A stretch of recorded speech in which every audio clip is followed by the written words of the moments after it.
London যাত্রা অনিশ্চিত, দেশে জটিল চিকিৎসার মুখে খালেদা জিয়া। উন্নত চিকিৎসার জন্য বিএনপি চেয়ারপারসন ও সাবেক প্রধানমন্ত্রী বেগম খালেদা জিয়াকে লন্ডনে নেওয়ার প্রক্রিয়া আপাতত থমকে গেছে।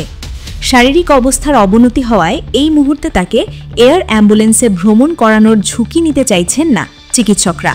তাই আপাতত ঢাকার এভার কেয়ার হাসপাতালেই তার চিকিৎসা চালিয়ে যাওয়ার সিদ্ধান্ত নেওয়া হয়েছে।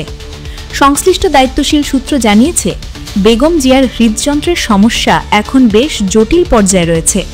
এর সাথে যুক্ত হয়েছে ডায়াবেটিস, কিডনি ও ফুসফুসের পুরনো জটিলতা।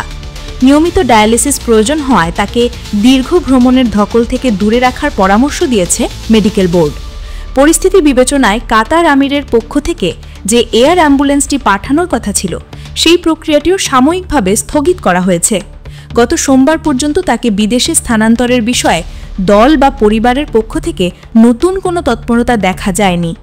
এদিকে বেগম খালেদা জিয়ার চিকিৎসার সার্বক্ষণিক তদারকি করছেন বিএনপির ভারপ্রাপ্ত চেয়ারম্যান তারেক রহমানের স্ত্রী ডক্টর জুবাইদা রহমান। মেডিকেল বোর্ডের সদস্য হিসেবে তিনি সরাসরি চিকিৎসার দেখভাল করছেন এবং নিয়মিত এভার কেয়ার হাসপাতালে গিয়ে খোঁজ খবর নিচ্ছেন। বিএনপির স্বাস্থ্য বিষয়ক সম্পাদক ডক্টর রফিকুল ইসলাম নিশ্চিত করেছেন যে ডক্টর জুবাইদা রহমান চিকিৎসক দলের সাথে যুক্ত হয়ে নিবিড় পর্যবেক্ষণের দায়িত্ব পালন করছেন।